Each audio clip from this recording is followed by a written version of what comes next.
자, 지난해 그 바이러스가 전 세계를 휩쓸기 전 밀레니얼 세대와 성인이 된 Z세대를 대상으로 실시한 설문조사에서 암호화폐 기술이 돈의 개념을 바꿔놓을 거라 믿는 것까진 아니더라도 이들의 암호화폐에 대한 호기심이 점점 증가하고 있다는 결과가 나왔습니다. 영국 법률회사 미셸 모어가 실시한 설문조사에 따르면 일반 국민의 3%만이 암호화폐에 투자한 반면 1980년에서 1996년에 태어난 밀레니얼 세대 중 부유한 젊은이들은 20%가 암호화폐에 투자를 했습니다. 한편 해리스와 블록체인 캐피털의 공동 온라인 설문조사에서는 비트코인에 익숙한 편이라고 응답한 비율이 전체 조사 대상의 43%였던 것에 반면 18세에서 34세 젊은이들은 응답자의 60%가 그렇다고 답했습니다.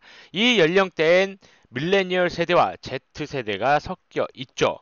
하지만 적어도 미국과 영국에서만큼은 밀레니얼 세대와 성인이 된 Z세대가 주식이나 채권 같은 전통적인 투자 상품을 더 많이 신뢰한다는 사실도 드러났습니다. 앞선 데이터는 해당 집단이 암호화폐로 완전히 갈아탄 것이 아니라 암호화폐에도 투자하는 집단임을 보여줍니다.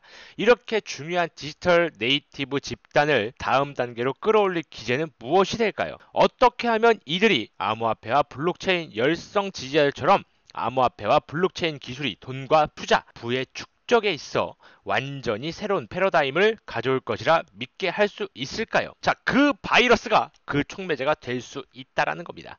자, 그 바이러스는요, 팬데믹이 전 세계에 미친 경제적 여파를 생각해 보면 되겠습니다.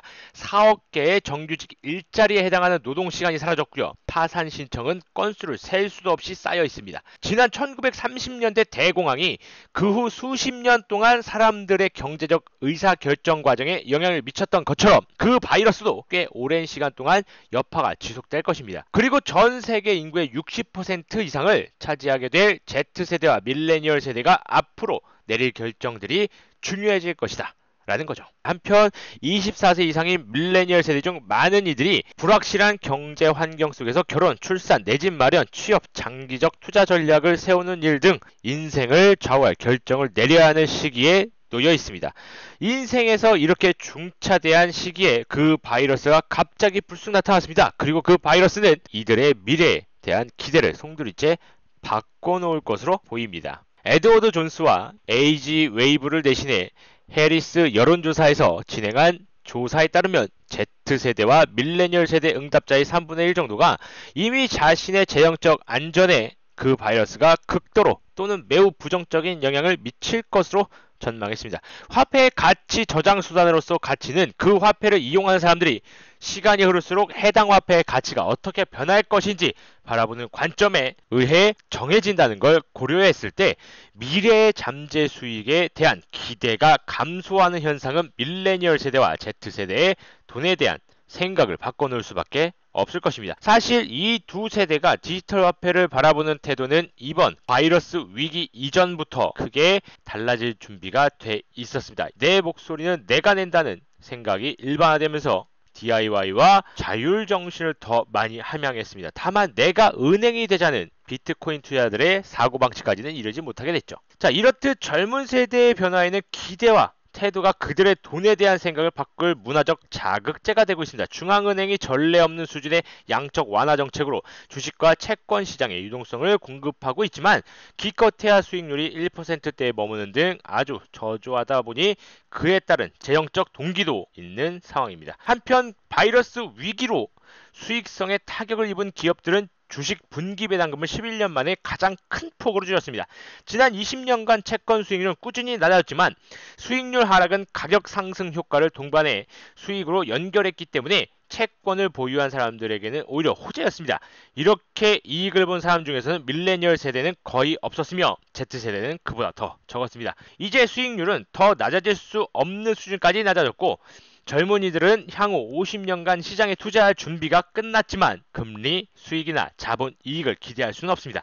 만약 주식이 계속해서 오른다면 채권 수익률이 아무리 낮아도 그리 중요한 문제가 아닐 수 있습니다. 사실 낮은 채권 수익률 때문에 주식이 상대적으로 더 매력적으로 보이는 것이죠. 하지만 중앙은행의 과도한 개입으로 주식시장에 버블이 끼지 않았다고 말하기 어려운 상황이 됐습니다. 배당 수익률은 낮아지는데 S&P 500 평균 주가 수익 비율은 역대 최고 수준을 기록하고 있습니다. 지금이 최고점이라면 밀레니얼 세대와 Z세대는 살 수 있는 게 없습니다. 부동산도 마찬가지입니다. 연준과 유럽 중앙은행, 일본은행이 수조 달러 규모의 돈을 무제한으로 계속 찍어낼 수 있다면 이 러닝머신은 멈추지 않고 영원히 달릴 수 있습니다. 밀레니얼 세대와 Z세대 젊은이들은 증시 인플레이션에 편승해 그 다음 세대의 리스크를 전가할 것이죠. 하지만 그러려면 최소한 낮은 물가 상승과 건실한 경제 성장이라는 지난 30년간 증시를 떠받쳐온 최상의 조건들을 유지할 수 있어야 합니다. 무엇보다 바이러스 상황과 그로 인한 정책 대응이 이 둘을 모두 불가능하게 만든 것으로 보입니다. 팬데믹에 대처하는 미국 정부를 향한 전 세계 신뢰는 급락했고 연준의 통화 확대 정책은 인플레이션을 야기하며 달러에 대한 신뢰를 떨어뜨렸습니다.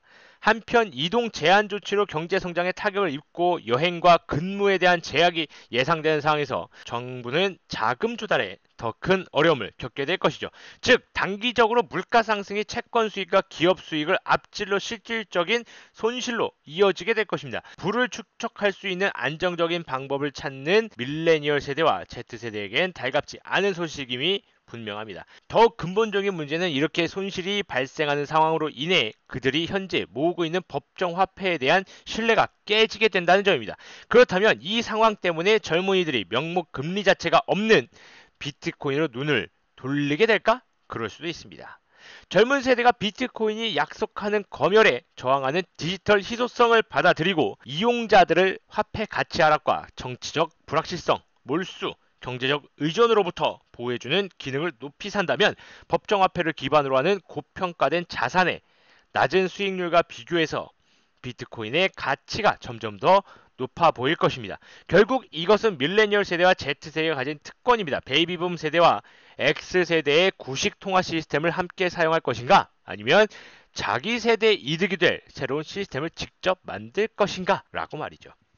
그렇기 때문에 현재 암호화폐 시장이 각광을 받을 수도 있습니다. 시장 자체가 올라오는 게 괜히 올라오는 것이 아닐 것이고 올해 초 2020년 1월부터 본다면 거의 대부분의 코인들이 100%에서 300%, 400%의 상승을 보여주고 있습니다. 자, 그렇다면 우리는 어떻게 해야 될까요? 계속해서 저금리를 주는 은행에다가 내 돈을 맡겨야 되는지 아니면 이 거지 같은 주식시장에서 살아남아야 하는지 아니면 코인 시장에서 살아남아야 하는지 선택의 기로에 섰을 겁니다. 자, 그렇다면 여러분들 무엇을 사야 하는지 어디서 매도를 해야 하는지 어떻게 수익을 봐야 하는지 궁금하실 겁니다. 자, 암호화폐를 계속해서 하고자 하시는 분들이라면 오늘 제가 무료 온라인 공개 방송을 준비했습니다. 밑에 하단에 카카오톡방 링크를 걸어두었습니다. 꼭 들어오셔서 오늘 밤 7시 진행되는 무료 온라인 공개 방송에 들어오시면 어떻게 돈을 벌 수 있는지에 대해서 말씀을 드리도록 하겠습니다. 꼭 들어오셔서 돈 다 벌어가셨으면 좋겠습니다. 오늘은 여기까지 하도록 하겠습니다. 감사합니다.